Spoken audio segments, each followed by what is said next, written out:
बाबा के दर। मुख में बोल बम का नारा है, ना डर है ना कोई फिकर, ना डर है ना कोई फिकर, ना डर है ना कोई फिकर। कांटा लगे न कंकर, मेरे साथ है भोले शंकर। कांटा लगे न कंकर, मेरे साथ है भोले शंकर।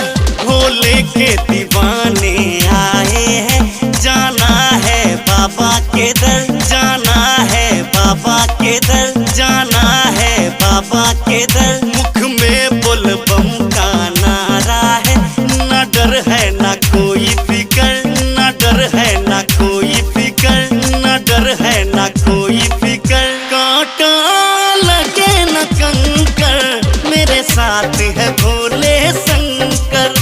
कांटा लगे न कंकर, मेरे साथ है भोले शंकर।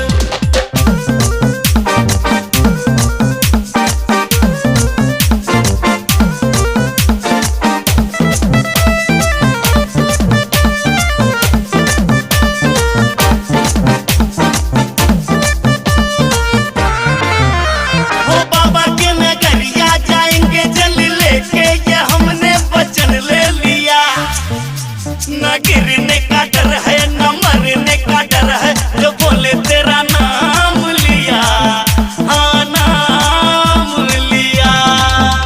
हो बाबा के नगरिया जाएंगे जल लेके, ये हमने वचन ले लिया। न गिरने का डर है न मरने का डर है, जो बोले तेरा नाम लिया, हाँ नाम लिया। हे नाग वाले बाबा शिव शंकर कैलाशी, हर जगह है तेरा जलवा, चाहे काबा हो या काशी। हे नाग वाले बाबा शिव शंकर कैलाशी, हर जगह है तेरा जलवा, चाहे काबा हो या काशी, चाहे काबा हो या काशी, चाहे काबा हो या काशी। मेरे भोला मेरे अभियंकर, मेरे साथ है भोले शंकर। कांटा लगे न कंकर, मेरे साथ है भोले शंकर। मेरे साथ है भोले शंकर। बोल बम, बोल बम।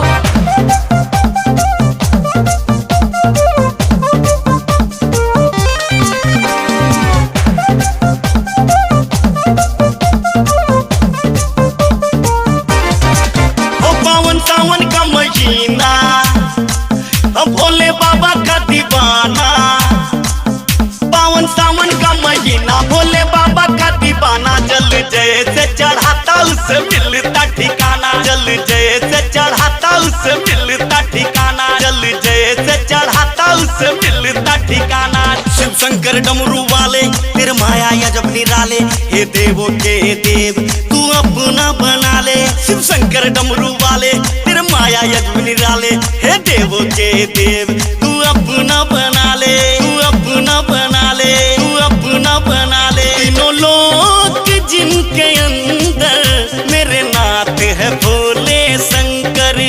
कांटा लगे न कंकर, मेरे साथ है भोले शंकर।